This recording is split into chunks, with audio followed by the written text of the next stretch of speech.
Good morning, student.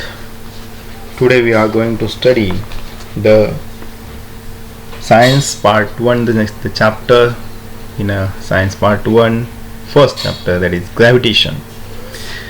In gravitation we have to study in that first the gravitation, the definition, gravitation. Next, circular motion and centripetal force, Kepler's law, Newton's universal law of gravitation, acceleration due to gravitational force of the earth, free fall and escape velocity. So these are the points which we have seen in this chapter. In that first there are some questions are given which are recognized from the past of our knowledge. So just recall, what are the effects of force acting on an object? बल लावल्यामुळे वस्तू काय परिणाम दिसतो? What are the effects of force acting on an object? There, as we know, by exerting a force on an object, the direction, the motion and the shape of object are changed. Second question, what type of forces are you familiar with? That means the types of forces. We know the muscular force, mechanical force, gravitational force, magnetic force, electrostatic force, frictional force. So these are the certain types of the forces. Next question, what do you know about the gravitational force? In previous standard we have studied that the gravitational force is nothing but the force of attraction between earth and the objects living, non-living, present on earth. This is the limited concept which we have studied in the past. Now there is another definition given here for the gravitation. That is, the gravitational force is a universal force and it acts not only between two objects on the earth but also between any two objects in the universe. So now the definition of gravitation becomes universal. Gravitational force is a universal force and it acts not only between two objects on the earth. फक्त पृथ्वीवर असलेल्याच दोन वस्तूंमध्ये gravitational force दिसतो असं नाही, but also between any two objects in the universe. तर universe मध्ये असलेल्या कोणत्याही दोन ऑब्जेक्ट मध्ये हा ग्रॅव्हिटेशनल फोर्स असतोच. This gravitational force was discovered by the scientist Sir Isaac Newton. We know the short story of Sir Isaac Newton. They were sitting under the apple tree and one apple is falling over their head. He thought that why this apple comes on the ground, not goes in the sky. And certain times they are thinking about it. ते जास्तीत जास्त विचार करतात की प्रत्येक वस्तू त्यांनी खालून परत वरती फेकली तरी ती पुन्हा खाली येते. That means there is some attractive force present on earth and that attractive force is nothing but gravitational force. But he said that the gravitational force is not present only in earth. That means earth can attract apple, but not only but also apple can attract earth. म्हणजे पृथ्वीला सुद्धा सफरचंद attract करतो, but depends on the mass. The mass of earth is greater as compared to that apple. Next, force and motion. In that first definition, force. What is force? In the previous we have studied that force is nothing but it is an external agent or it is an external quantity which can change motion, direction, shape of an object. That means if object is at rest, by applying a force it can be goes in a motion. If object is in a motion, by applying external force we can stop it and make it in a rest position. Similarly, by applying force we can change the direction and by applying a force we can change the shape of the object. For example, we know the potterman can change the soil into a beautiful pots just because of by applying a force. Next definition is motion. So as we know, simply motion means what? When the object can change its position with respect to time. That means when object changes its position or it can rotate in its circular path, then we say that that object is in a motion. Depending on that, Newton explained 3 laws of motion. And there is a question for you. What are Newton's laws of motion? Memorize it. So, first, every body remains in a state of rest or uniform motion until an external unbalanced force acts on it. Again, every body remains in a state of rest or uniform motion until an external unbalanced force acts on it. Means if object is at rest, it remains rest. If object in a motion, it remains in a motion until external force acts on it. जोपर्यंत बाह्य force, external force त्यावर apply होत नाही तोपर्यंत एक तर तो steady असेल तर स्टेडी राहणार, इफ तो मोशन मध्ये असेल तर तसाच राहणार जोपर्यंत त्यावरती एक्सटर्नल फोर्स अप्लाय होत नाही. Second, force is the product of mass and acceleration, that is F is equal to m into a. We know the acceleration. Acceleration means simply the change in a velocity with respect to time. Change in a velocity with respect to time is called as acceleration. So product of mass and acceleration is called as force. F is equal to ma. Third, for every action there is an equal but opposite reaction. Every action there is an equal and opposite reaction. म्हणजेच if we hit our hand over a wall, that time we feel a pain. Why? Because when we hit our hand over a wall, at the same time same force is applied by wall on our hand. That means both forces are same but their direction are opposite. That means force depends on direction, and as we know, force, that quantity which depends on direction, called as vector quantity. That means force is a vector quantity.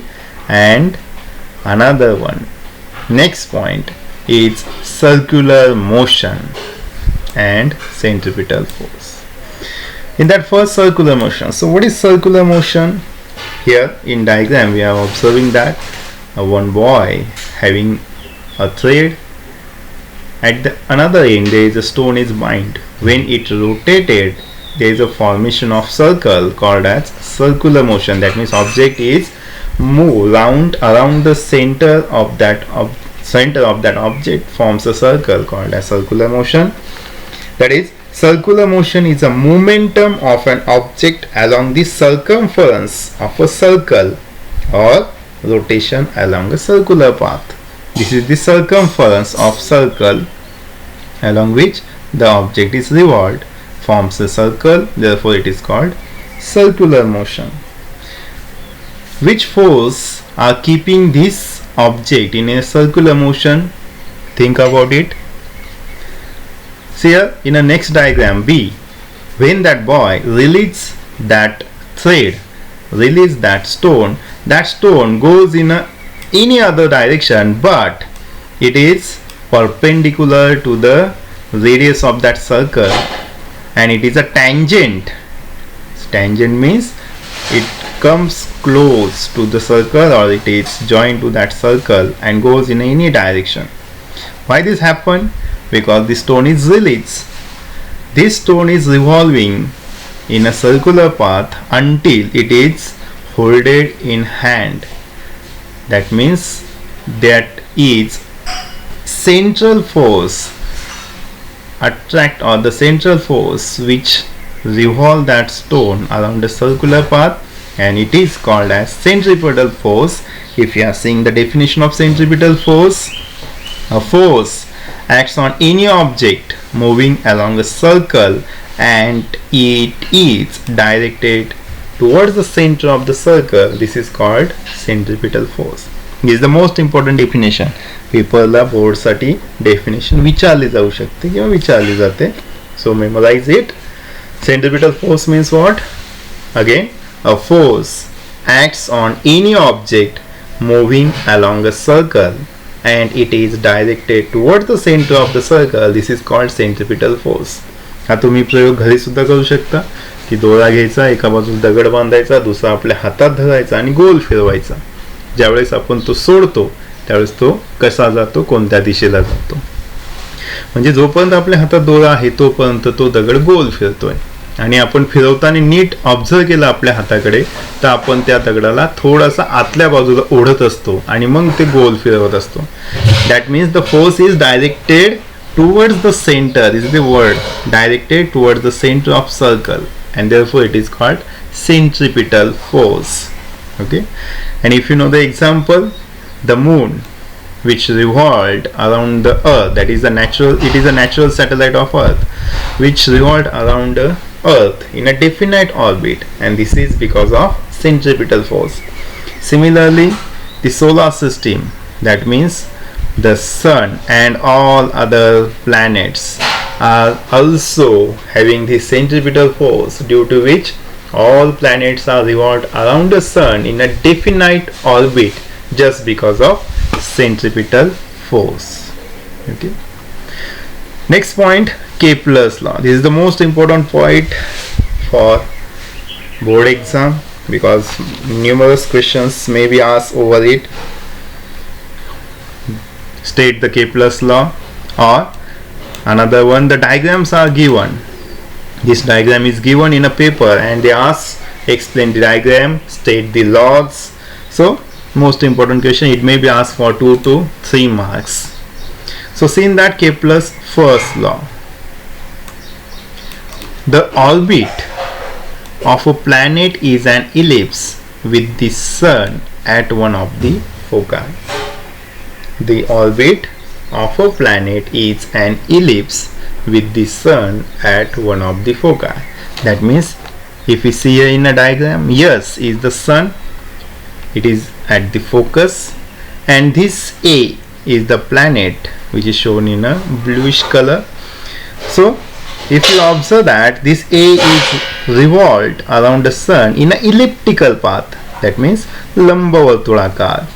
लांबट अंड्यासारखं दिसतं आपल्याला, it looks like a egg, that means it is a elliptical path and sun is at the one of the foci or focus. So again, the orbit of a planet is an ellipse with the sun at one of the foci. Explanation is simple. S is the sun which is at the one of the focus, and A is revolved around the sun in a elliptical path. Second law, Kepler's second law, the line joining the planet and the sun sweeps equal areas in equal intervals of time. Again, the line joining the planet and the sun sweeps equal areas in equal intervals of time.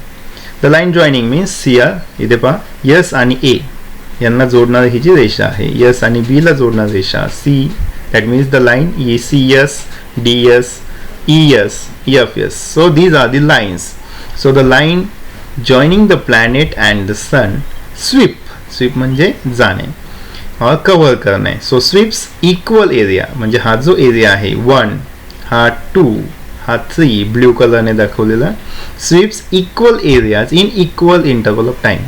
म्हणजे A पासून B आणि हा area जो cover केलेला आहे A ने, हा cover करण्यासाठी लागलेला वेळ, हा 2 मध्ये सेकंड मध्ये कव्हर करण्यासाठी लागलेला वेळ, तिसऱ्यामध्ये कव्हर करण्यासाठी लागलेला वेळ, तिन्ही ठिकाणी लागलेला वेळ सेम आहे. म्हणूनच याला केप्लर्स सेकंड लॉ म्हणतो. The line joining the planet and the sun sweeps equal areas in equal intervals of time. See an explanation.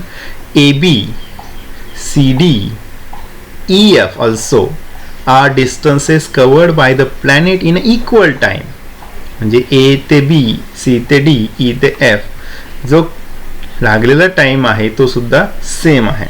That is after equal in intervals of time, the position of the planet starting from A and C are shown by B and D respectively. That means we can say that the straight line AS and CS sweeps equal area in equal interval of time. That is, area ASB, area CESD and area ESF are same, and these areas also covered by same time. Now Kepler's third law. The square of its period of revolution around the sun is directly proportional to the cube of the mean distance of a planet from the sun.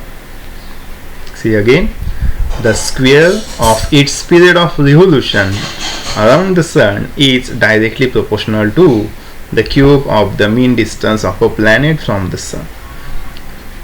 The square of its period of revolution, कोणाचा? जो planet आहे त्या प्लॅनेटला सूर्याभोवती एक circle किंवा revolution complete करण्यासाठी लागलेला जो वेळ आहे, the time required to complete one rotation around the sun, called as period of revolution. So त्याचा square, the square of its period of revolution, and is directly proportional to the cube of the mean distance of planet from the sun. Average distance घेतलेला आहे. आता average किंवा mean हा word का महत्वाचा आहे? mean distance of a planet from the sun. तर इथे पहा, इन डायग्राम या ठिकाणी S आणि A मध्ये असलेला डिस्टन्स, S आणि B मध्ये असलेला डिस्टन्स, S आणि C मध्ये, S आणि D आणि SEF, म्हणजे डिस्टन्स काय झालेलं आहे? व्हॅरी झालेला आहे, बदललेला आहे. म्हणून इथे मीन डिस्टन्स घेतलेला आहे. त्यामुळे लक्षात ठेवा, केपलरच्या थर्ड लॉ मध्ये हा शब्द यायलाच हवा, मीन डिस्टन्स. मीन हा वर्ड महत्वाचा आहे. So see in again, the square of its period of revolution around the sun is directly proportional to the cube of the mean distance of planet from the sun. That is, t square is directly proportional to r cube, or if r cube goes to other side, t square upon r cube is equal to constant, which is equal to k. Here t is nothing but period of revolution and r is nothing but the mean or average distance of planet from the sun. Okay, so here are the Kepler's three laws. The remaining part we will see in a next video. Okay, thank you.